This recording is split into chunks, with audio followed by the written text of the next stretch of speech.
Alistair, thanks for coming on this week and taking some time for us. That's my pleasure, James. Great.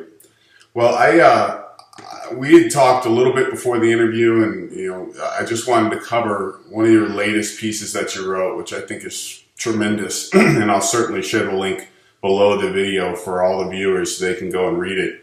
It was written "Gold's Monetary Rehabilitation," and the subject of the article essentially is how the East, especially China and Russia, are moving towards potentially some pseudo gold standard in the years to come. And in it, you go through a case of why this is happening, how it's happening, etc. And then you even go into possible ways in which China may eventually create a Chinese gold bond issuance. So let's, I suppose, kind of step back and just take a big view of what's going on the macro level, especially with this in mind, I suppose. Indeed. The whole bond idea basically is to give gold a yield.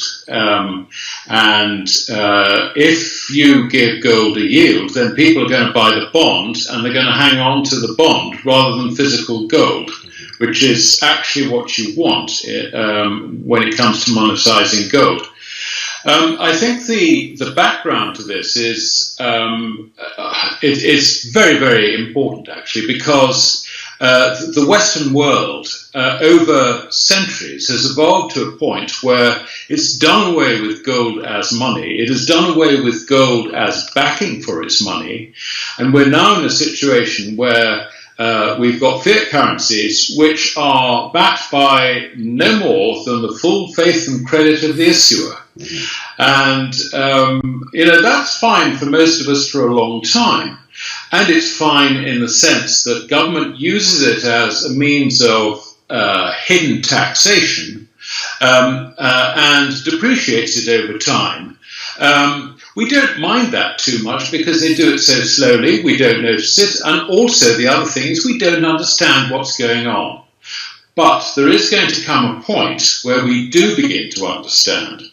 And in my view, the next credit crisis is going to be the beginning of that awakening.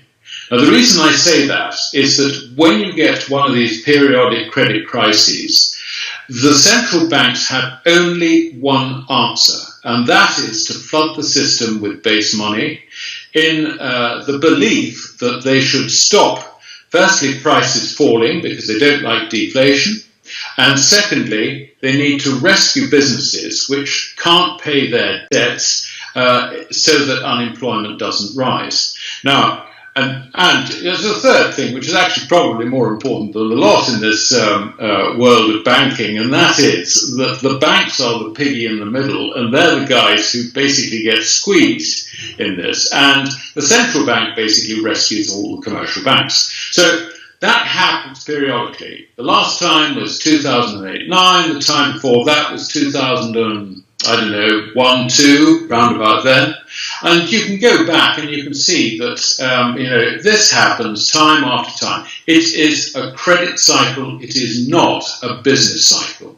The reason they say it's a business cycle is to blame the private sector. No. No. It is actually down to monetary policy and fractional reserve banking. It is a credit cycle. So why is this relevant to the introduction of a gold-backed currency? It's important because we saw on the last credit cycle crisis that the Fed on its own had to produce, if you like, blank checks.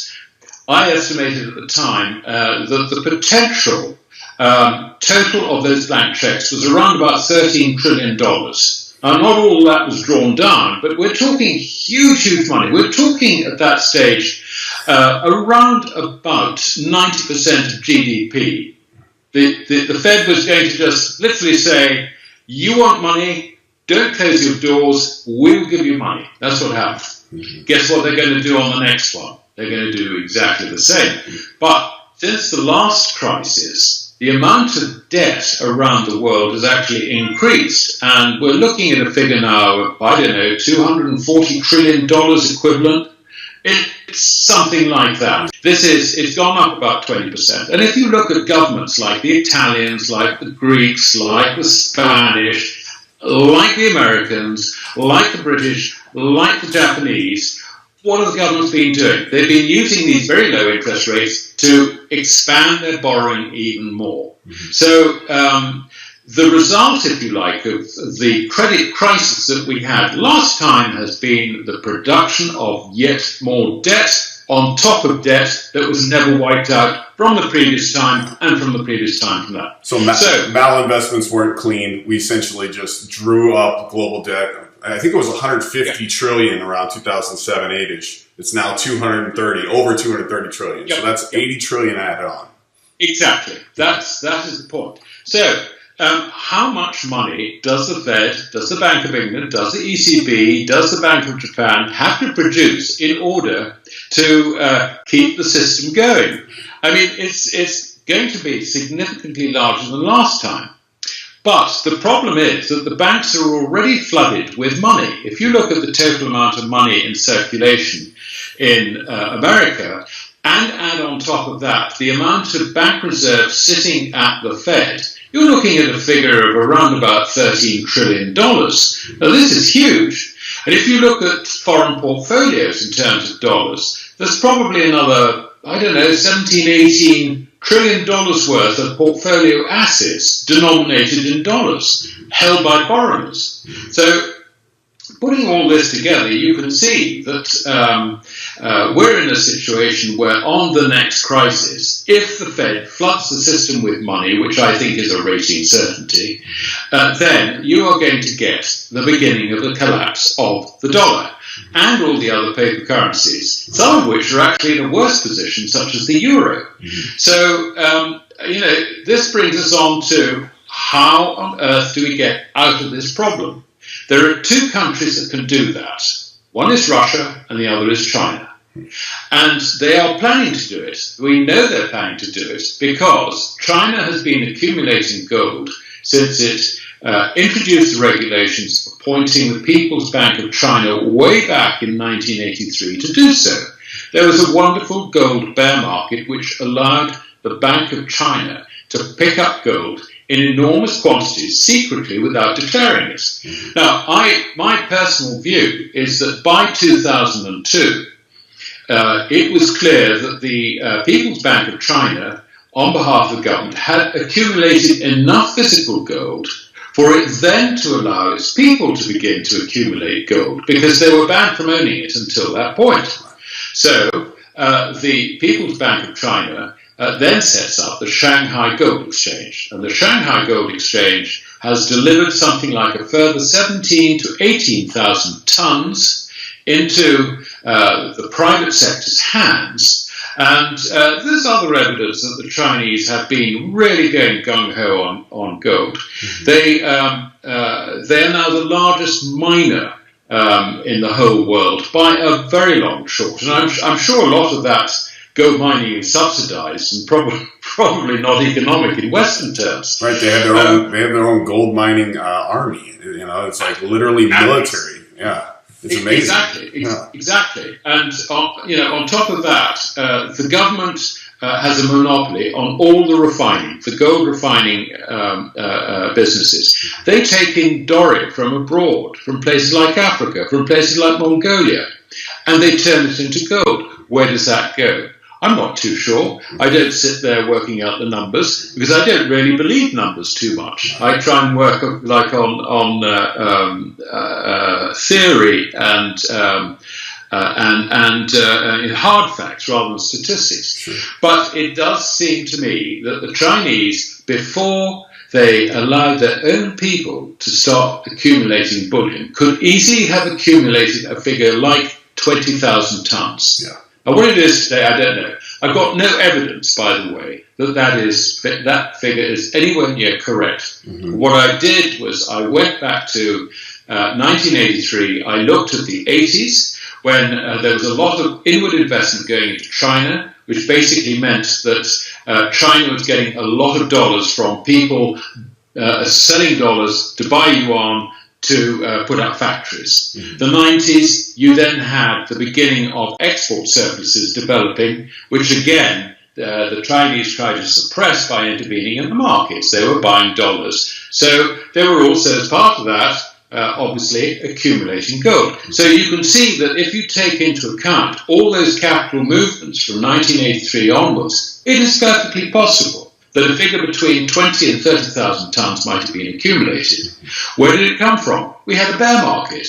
The Indians didn't start buying gold in any great quantity until after the repeal of the gold, there was a Gold Act which they repealed in 1992. So the Chinese had a pretty good run up before that even happened. The Arabs were stuffed up to the gills in gold. The Swiss banks, who were operating accounts on behalf of Arabs and others, were the largest holders of physical gold on behalf of their clients.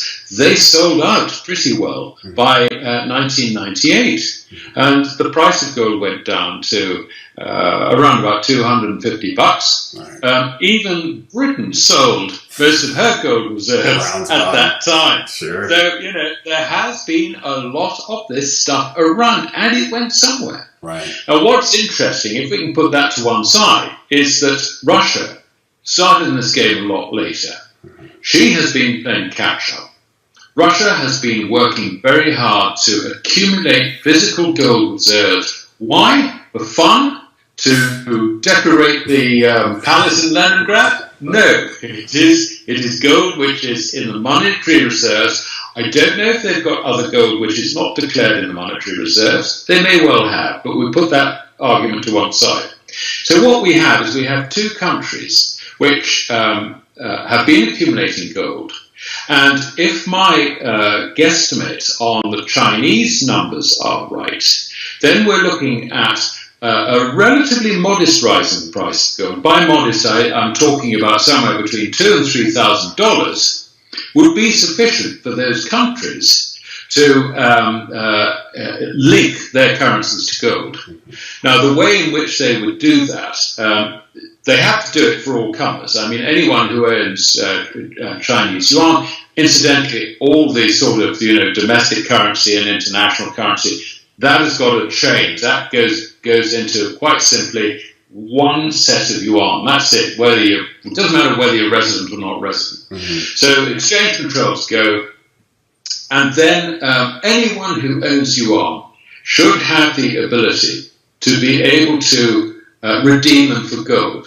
So in order to control that, this is where you issue a bond. And the bond that I suggest is an irredeemable bond, by which I mean it's got no final redemption date. It has a coupon which is payable either in gold or in yuan at the owner of the bond's choice. So that, what it's effectively doing is it's giving a yield to gold. Now, this is not a new idea. It's a very, very old idea. Britain issued something called consolidated annuities, originally back in 1780, something like that. And it was the main mechanism by which we financed ourselves through the Napoleonic Wars.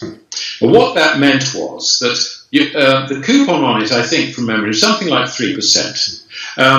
But during the Napoleonic Wars, obviously, the yield on British government debt rose because there was the risk that we might lose, and not only that, but we were spending huge amounts of money. We needed a lot of money as a government in order to fight Napoleon. So the yield on this rose at that time to something around about 5.5%. In other words, the price dropped to around about 60% of its nominal value. So anyone who bought consols annuities at the height of the Napoleonic Wars found after the war, when peace returned, that he'd made a fortune. Now, this is deliberate because the whole point about the financing of that war was we needed to create the conditions for wealth to begin to accumulate in the private sector so that the government could pay down its debt over time. It would have the taxes, the income in order to do it, because guess what? The private sector is wealthy. And indeed, this gave a huge great impetus to the Industrial Revolution. And so you had some big families, like Sir Robert Peel and his family, you had David Ricardo, the stockbroker, you had the Rothschilds, and all the rest of it. They made millions. Yeah. And they used that to invest in factories, in production, cotton mills, and all the rest of it. Sure. Now, that was brilliant. Now, this is completely different from what we have in the West today. What we're doing is we're taking money away from people who've got wealth and squandering it. We're not encouraging people to get wealthy. No, we're taking it away from them. Right. In China, they're doing what we did back in the 19th century. They are encouraging people to become wealthy, and they have a very high savings rate. I mean, the savings rate is running at over 45% in China. And this is very different from here. So, consequently, you have exactly the conditions you need to issue a bond which gives you a yield which is tied to gold. Now, the yield, when you issue it, is probably going to be higher than the yield that you would get in the gold market, if you like, by leasing or gold or whatever it might be. Fine, absolutely. But what that will do is it will allow the Chinese as individuals to buy the bond and to hold it and to make money out of the principal value of the bond rising as the market adjusts to the whole thing. So, putting all this together, it seems to me that this is absolutely tailor-made for, if you like, turning the yuan and also the ruble into a gold-backed currency without having the risk of a run on the currencies. Right. Yeah, it's fascinating. And first and foremost, as far as the 80s and 90s research, you're one of on the cutting edge that I've ever found that's done that research. So that's one of the, it's kudos to you for all, the researches you did for China gold flows during those decades. And as far as Russia and China are concerned, obviously today even we just saw a video clip of Putin getting one of the highest diplomatic honors from China, where literally it was a 1-minute little clip, and I'm going to splice it into this interview so people see it. But it's amazing to see the relationship budding between Russia and China. And if you start putting together the pieces, looking forward out to the 2020s and even the 2030s, you start to see a lot of rhyming and patterns that are similar to Waterloo and Britain in the 19th century. So it's definitely interesting times, and I found that article that you wrote to be great. I think it'll be proven to be very prescient, a lot of the points you made in probably 5, 6, 7 years. As far as a timeline, I know it's hard to pin that. What do you see? How do you see this unfolding in terms of time frame? Do you think it happens in the 2020s, or does it move into the 2030s? I think the time frame is probably going to be determined by two things. Firstly, we have got the credit cycle, which I referred to earlier. And I think that credit cycle is likely to come into its crisis stage, believe it or not, towards the end of this year. It might be early in 2019. Now, the reason I say this is that interest rates are rising. In America, we can see that with the Fed funds rate. If you look at the declining peaks for the Fed funds rate over the last credit crises, the rate at which it had to rise in order to trigger the crisis, that was a series of declining peaks. If you just extrapolate that straight line to today, then we're looking at a Fed funds rate of no more than somewhere between 2 and 2.5%, potentially enough to trigger the next credit crisis. And now we're almost there. We're 1.7 or something. So we're not talking about very much in terms of further rise in interest rates. I'd go even further. If you look at the Eurozone, amazingly, the Eurozone economies are performing very well. They are moving into the later stages, if you like, of the credit cycle. Yet the ECB is still buying government bonds. doing QE, if you like, Right. it still has a negative deposit rate for the banks. It is completely wrong-footed. Now, I think one of the reasons it's wrong-footed is that if they start raising interest rates, then this is going to create difficulties for some banks' balance sheets, which are stuffed full of government bonds. It's also going to be unpopular with the governments who are borrowing to spend like crazy, like the Italians, like the Spanish, like the French, Sure. and all the rest of them. So you can see that it's almost as if the ECB is sort of sitting on top of a volcano trying to pretend it's not hotting up. And all this. Now, yeah, go ahead. I'm sorry.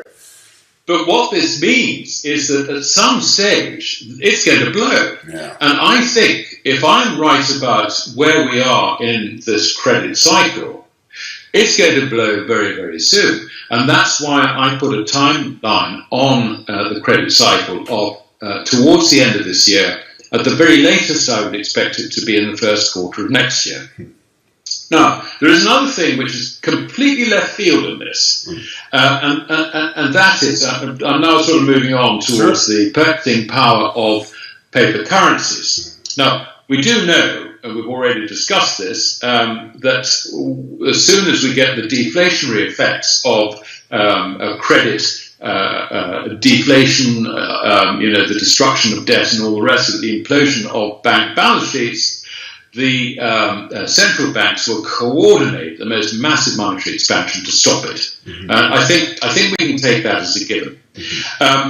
The consequence of that is that the purchasing power of these currencies will begin to look really rather silly. You'll find that the purchasing power of any paper currency will start declining. It's not like last time. This is not something that the central banks can fine-tune and balance. No, it is not. Because the purchasing power of currencies is actually decided by you and me, not the central banks. That's an important point. So so psychologically, that's going to be a breaking point, you feel? Exactly. And forget monetarism. We're not talking monetarism. We're talking about fiat currencies, Right. which exist on the full faith and credit Right. of our government. And so the faith and credit is going to be breaking. Yeah. So it is actually quite simple. Yeah. It's that full faith and credit that people are going to be saying, hold on a minute. But then there's something coming completely left field, and that's cryptocurrencies. Right. And what interests me about the cryptocurrencies is that cryptocurrencies have been through the first phase. Let me just backtrack slightly. Sure. Any bull market is comprised of three phases. You get the initial bull market, where the people who are really in the know, the very early guys, they're in there. Now, we've had that with cryptocurrencies. You then get a consolidation. We're having that. We may still be in it. We may be coming out of it. The second phase, the serious money starts getting involved. And we can see that because you can now buy a regulated future on COMEX in Bitcoin. Right. So, it's gradually being incorporated into the regulatory system. And that is a process that's going to continue. Where are the extra Bitcoins going to come from? Yeah, it's being mined and all the rest of it, but basically it's going to, the supply isn't there for the potential demand. Right. And then you have the final phase, which is when the public really get involved. This is an absolute surefire winner, etc., etc. Now, we're not there yet. But I think where we are is we're on the beginning of that second phase as cryptocurrencies get accepted as an alternative investment asset in a hedge fund portfolio and then perhaps in sort of broader mutual funds.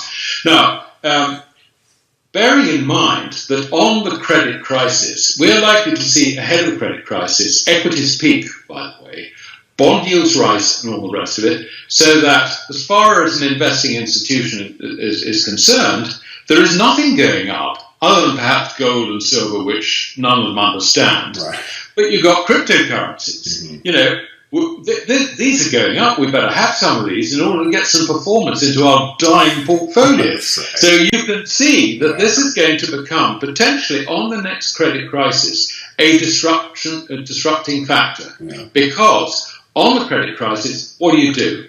Do you buy property Do you buy shares? Do you buy bonds? No. You run out and you buy something which is completely unrelated to the lot, and that's cryptocurrency. So I can see a speculative bubble developing at the same time. That's going to change the dynamics of the whole thing hugely. So going back to our dollars and euros and all the rest of it, they've got two competitors all of a sudden. There's not only gold and, its poorer cousin silver, but you've also got cryptocurrencies as well. Yeah. So, the ordinary person is going to be saying to themselves, well, there's not much point in me having a deposit in the bank. The bank has been rescued by the Fed, wonderful. But, the purchasing power of my deposits is going down, down, and down all the time. Right. I think I better buy some cryptocurrencies. So you can see there is going to be the cryptocurrencies could be the key to the beginning of a run against paper currencies. Yeah, there's 1,650 of them. So pick your whichever one you like. I mean, there's going to be some that I'm sure will go into some mania. Yeah, absolutely. So. Getting back to gold. Now, if you're the Chinese state, if you're Mr. Xi and Mr. Putin, obviously getting together and worried about the way the West is going and exchanging the highest level of gold medal in terms of friendship, right. Then you can see that these guys have got to have a plan B. Right. And I think that's what they're doing. And that is going to give us the timing, which is your original question, or 10 minutes ago, it's okay. on when this gold-backed yuan and presumably a ruble will actually be introduced. Yeah. So I think it's going to be earlier rather than later. The sequence of events is that we're going to have the credit crisis first. It's going to begin to undermine the purchasing power of Western currencies, and at that stage, I think that the Asians need to jump in with new currency arrangements so they don't go down the tubes along with the rest of us. Right. And just one other left field curveball just to throw out there. I mean, is the IMF SDR going to be involved in any way in your thoughts? Do you think that they'll eventually have a headquarters in Beijing, China in 2027, as Christine Lagarde once dreams? I mean, it's just another little sideliner that you could throw in there if they're going to engage with them. I mean, the answer, SDR are a waste of bloody time. They really are. I mean, all they are is it's a package of paper currencies. Right. And believe it or not, under the rules, there cannot be gold in an SDR. Right. It is specifically excluded. Yeah. Now, Christine Lagarde can go and open an office in Beijing as much as she likes, but the SDRs will go down the tubes along with the paper currencies. Yeah. Quite simple. Right. It's just a question of will it happen right away, or will they try and string along with some pseudo SDR system for a little while? But eventually, China ultimately, they want to set the prices of commodities. They know that they're gaining in wealth, and so the only question is how do they get from where they are right now with so much debt building up to further along the lines where all of a sudden they are actually dictating prices. Well, yes, that's right, and I think there is. Sorry, I've lost the point. Okay. Yes. There is another reason why all these hairy schemes with SDRs and all the rest of it. And people are sort of talking about there's going to be a reset. No, and I'll tell you why. Governments need to print money. They're not going to cut their spending. Yeah. That's the last thing they're going to do. And they're going to need as much money as they are. So they will continue to impoverish their people in order that the state will survive. And I think that actually says it all about why Western civilization is in its final moments.